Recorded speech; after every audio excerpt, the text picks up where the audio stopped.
Funding for Market Journal is provided by the Nebraska Corn Board.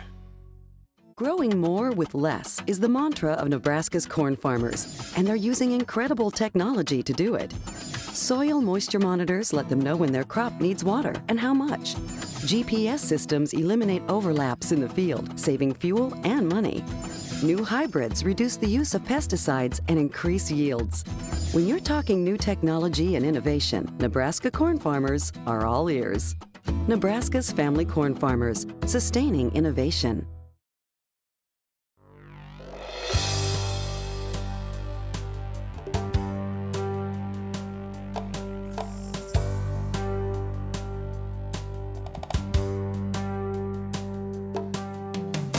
Market Journal, television for agricultural business decisions, is a presentation of the University of Nebraska-Lincoln's Institute of Agriculture and Natural Resources. Promotional support is provided by the Nebraska Farmer Magazine, and major funding for Market Journal is provided by the Nebraska Corn Board.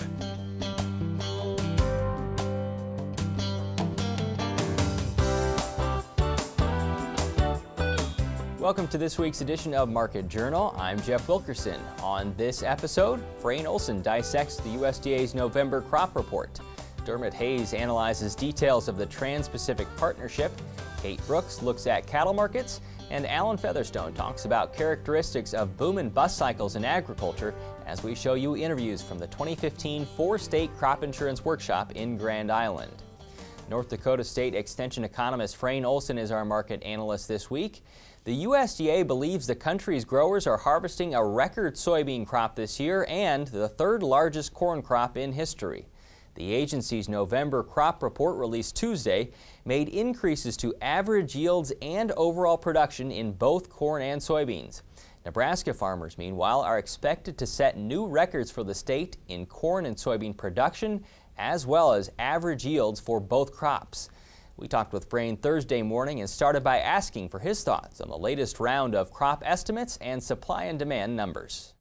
Well, obviously the general consensus was it was negative. I guess the big changes that USDA made, the surprise I think to everybody was the soybean yield number. The trade was expecting an increase in yields, but it came out a little bit bigger than expected. So we added about a little over a bushel to this average soybean yield. We added a little over a bushel to the corn yield. And they made some small adjustments on the demand side, the usage side.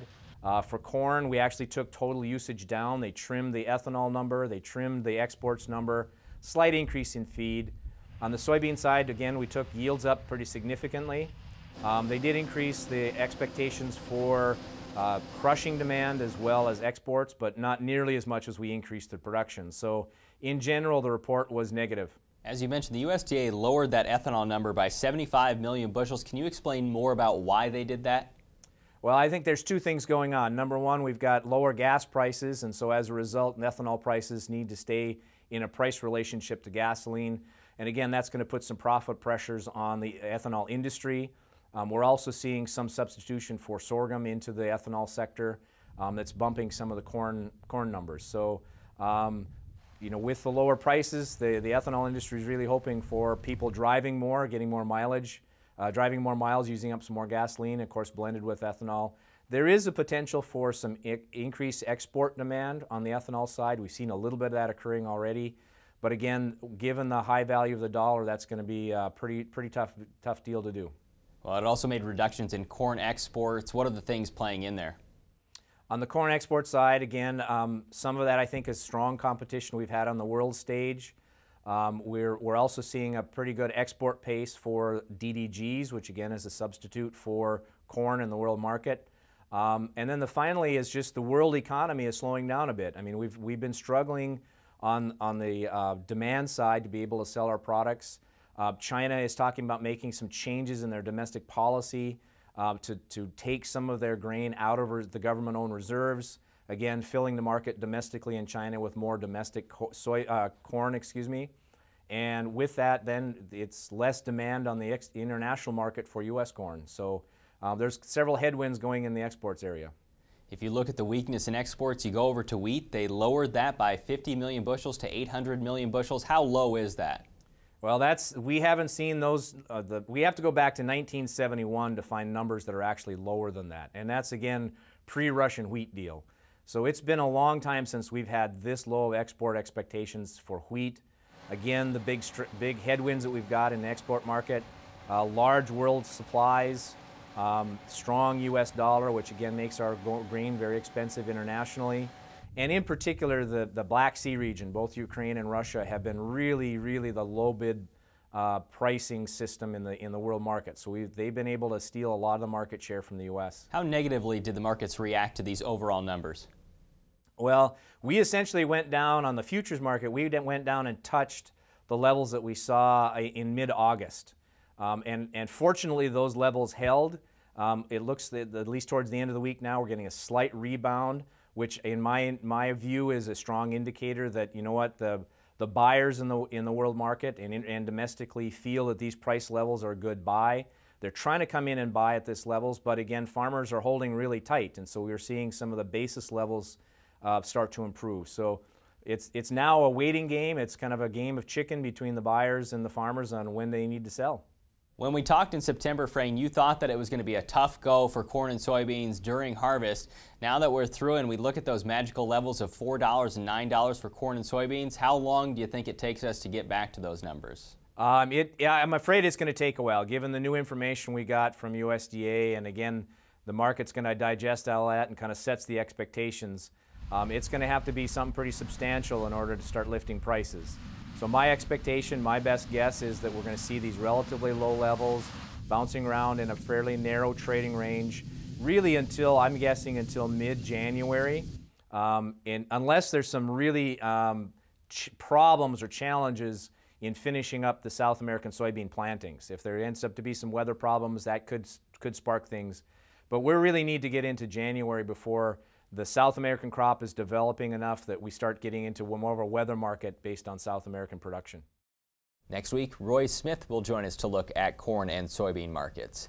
The White House has released full text of the Trans-Pacific Partnership. The TPP nations made their final agreement a month ago, but the TPP specific details are now available in more than 30 chapters ranging from telecommunications to intellectual property. Certain countries involved already have a large presence in purchasing U.S. ag goods. Japan, for example, is the biggest buyer of Nebraska's pork and beef and the top importer of U.S. corn and wheat. But reduced tariffs, thanks to the TPP, could help the U.S. gain an even footing with other countries that also ship products to Japan. Dermot Hayes is a professor at Iowa State University and pioneer chair in agribusiness.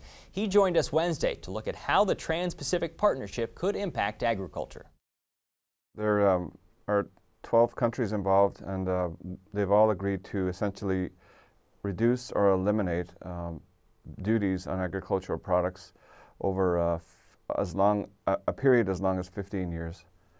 Importantly, those countries include Japan, which has high duties on U.S. livestock products, and Vietnam, which has agreed to go to zero after 10 years, and which uses both duties and non-tariff barriers to keep our products out. So it's quite a major deal. Which sectors do you think will have the biggest benefit from this? The value-added livestock products, particularly meat, beef and dairy and pork, with beef being probably the biggest beneficiary and pork a close second. And why are those so beneficial? Why do you think they'll see the biggest gains?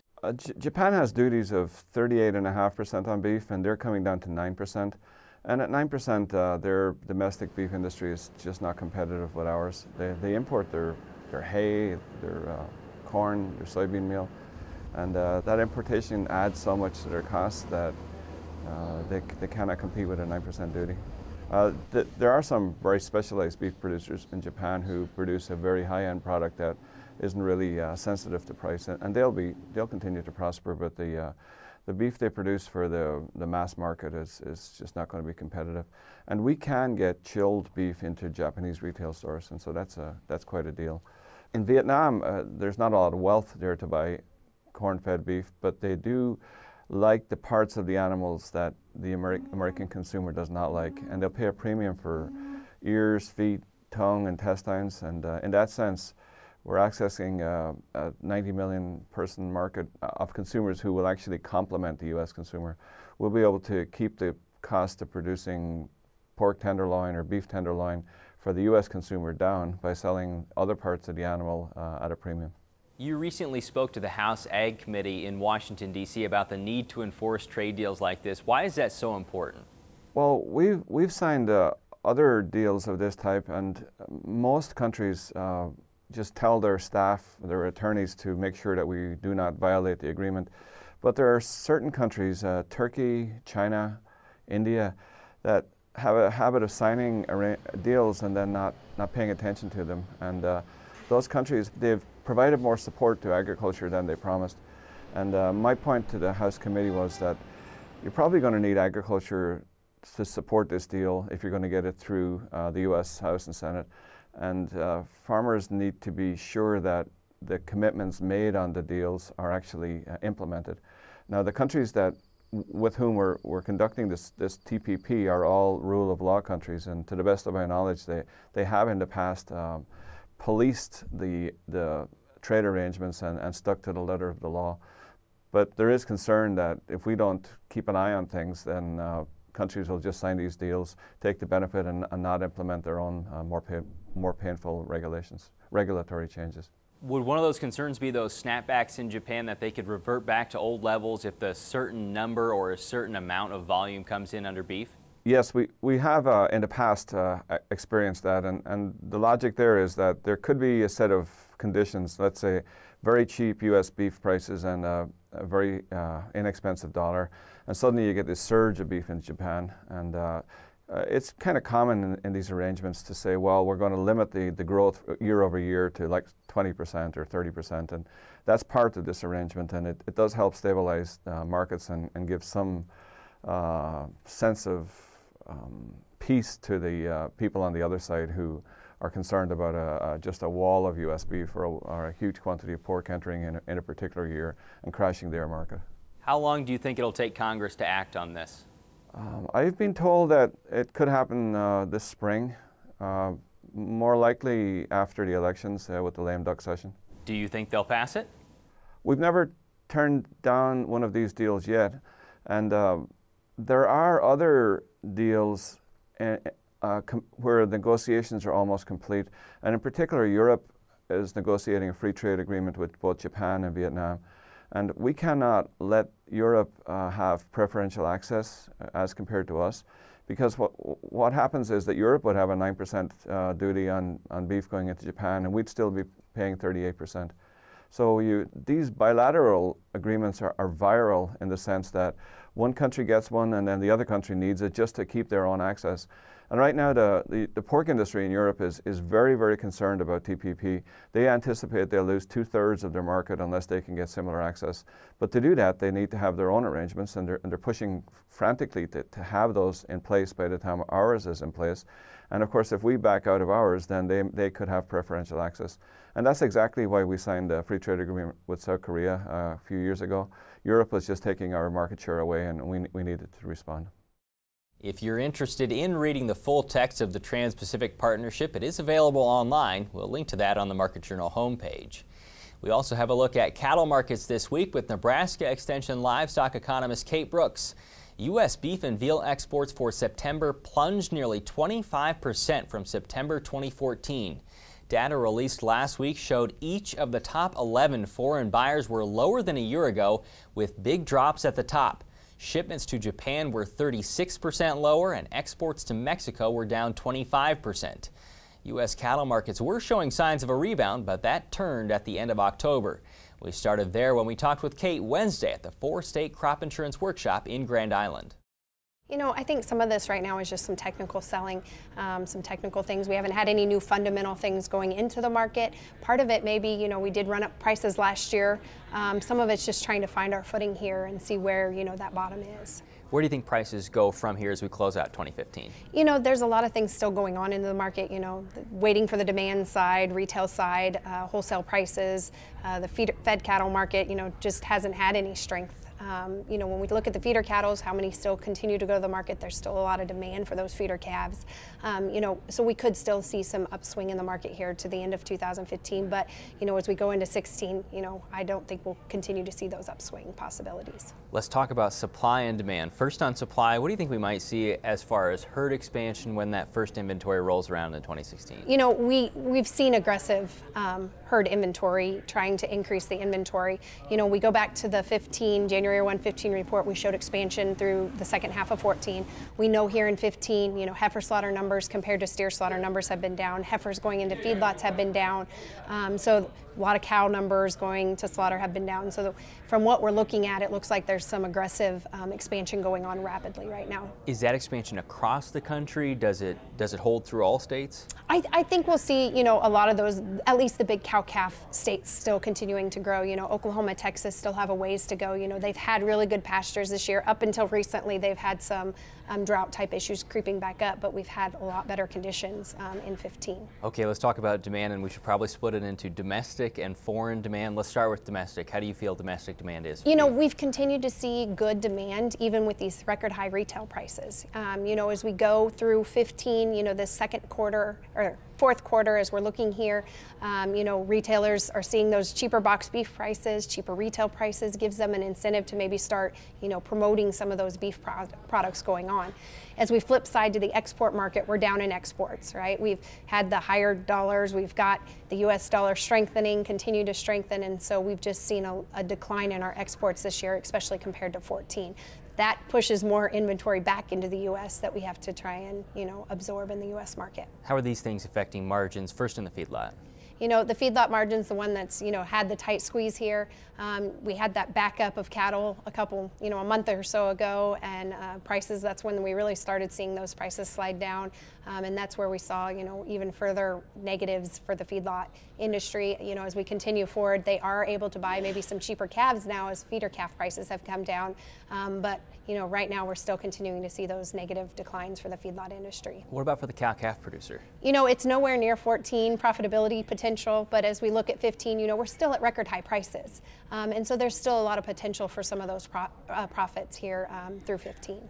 Tell me where the feedlot industry is in terms of if it's able to handle that expansion. Yeah, you know, as we look at that expansion, it's rapidly expanding. You know, that's going to push more calves going to the market in 16 and 17. You know, I think we have the ability to handle those. We still tend to see a little bit of overcapacity in the feedlot industry. And I think, you know, some of those that are even maybe not running at the moment, it's not too hard to, you know, as long as you can repair fences and get bunks going, to be able to put some of those calves back into some of those lots. The USDA is scheduled to release October's average meat prices next week. Ground beef in September did fall to $4.13 per pound. It was the cheapest cost in a year.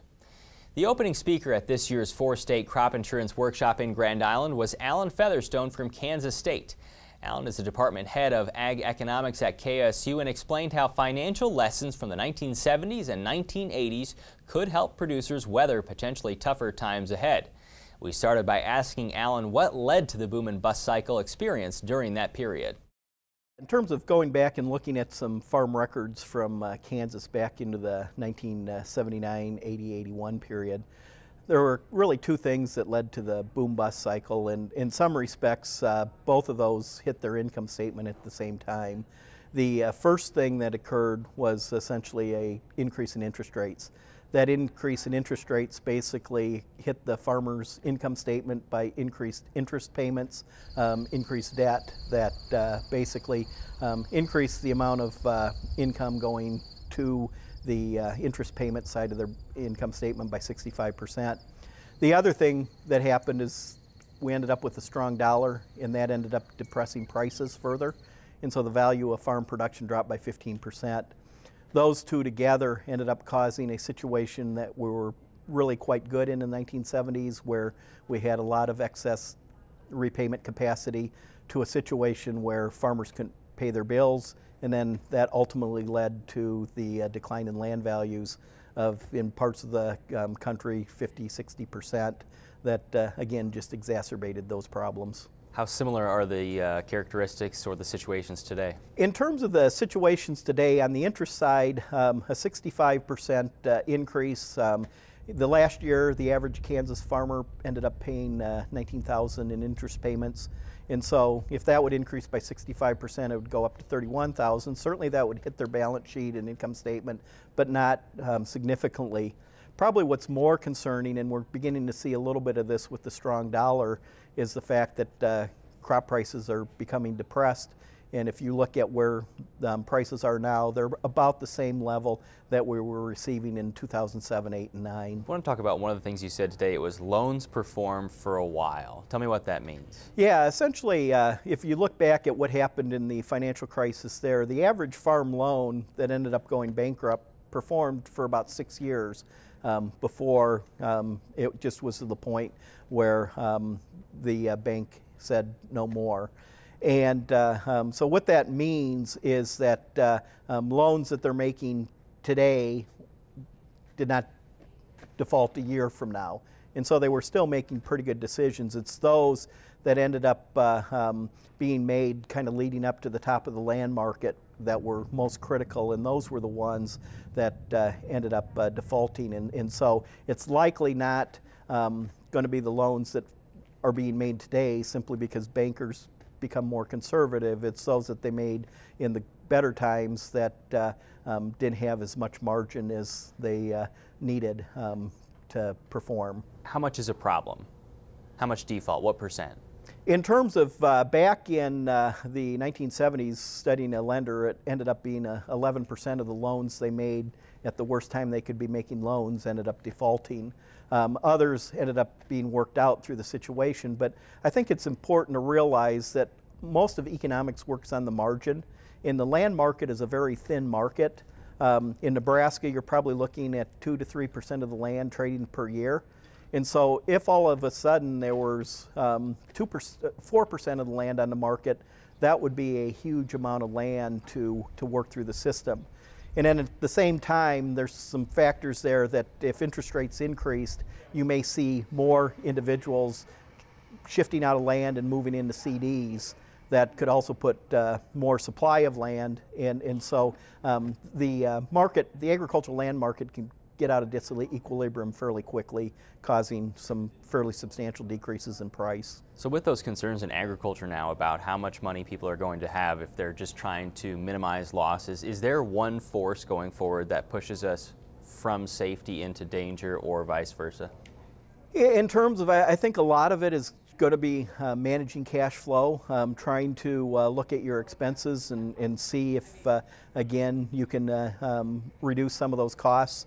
Again, there's a distribution around how well the sector is now.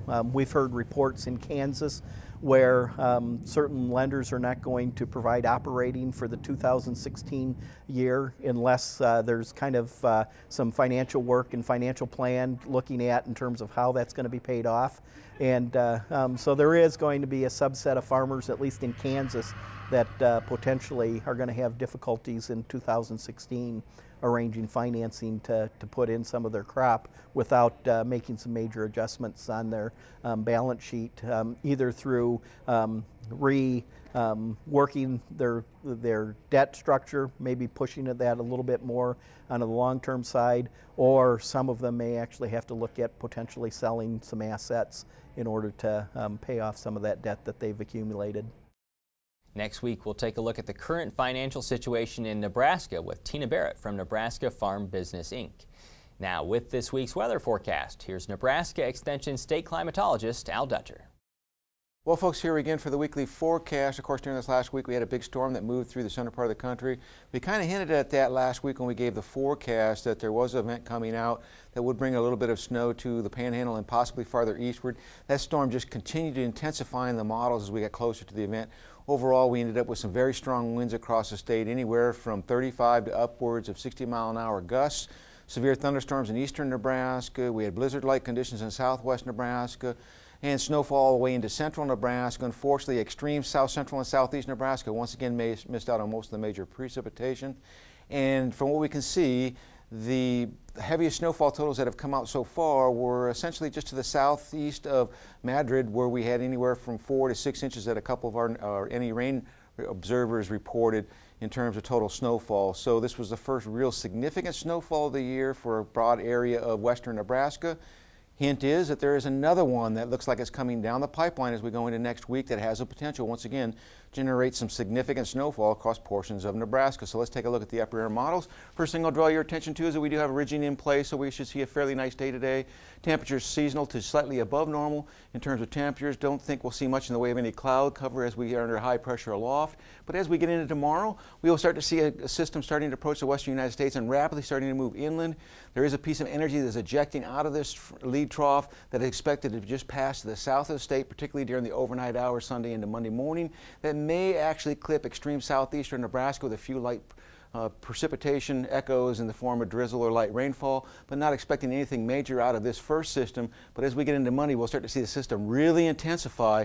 We're going to get very windy conditions. It's going to pump up a lot of Gulf moisture into the region, and we should start to see moisture generating itself into the panhandle late in the afternoon hours of Monday into Monday night, possibly into Tuesday morning. But more importantly, as we get into Tuesday, we'll really start to see the system ramp up to the south of us, bringing a shot of significant severe weather to the south of us and possibly even coming into extreme southeastern Nebraska. On the backside, we start pulling cold air in, so we would expect to see some snowfall accumulations, particularly across the western third of the state. And as we get into Wednesday, this system slowly makes its way eastward, and we start to wrap it up and basically cut it off, so the system's going to spin, and we do have the potential for snow on the backside of this system. Right now it's targeting central Nebraska, but keep attention to the weather. It could change, and this overall storm track may actually change too. As we get into Thursday, this system basically peters out over the Great Lakes, spreads out, brings another reinforcing shot of cold air with some possibly light snow showers across north central and northwest Nebraska. And as we get into Friday, we finally see a cooler trend as these systems start to slide toward the Great Lakes. So the temperature forecast is one that we see the warmest temperature this week, that impending snowmaker in the middle of the week before we warm up to the end of the week. 8 to 14-day forecast keeps the cold air in place across the west and also keeps a very active storm pattern in place. Thanks, Al. Today's interviews are available individually on the Market Journal website and through the Market Journal mobile app. They include information on the USDA's November crop report, details of the Trans-Pacific Partnership, cattle market prices, and the current financial picture for agriculture. As always, you can keep up with Market Journal during the week by following us on Facebook, Instagram, and Twitter.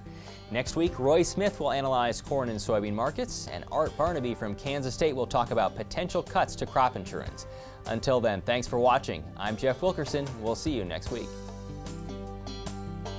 Join Market Journal online at marketjournal.unl.edu. You can also follow us on Twitter, Instagram, and Facebook.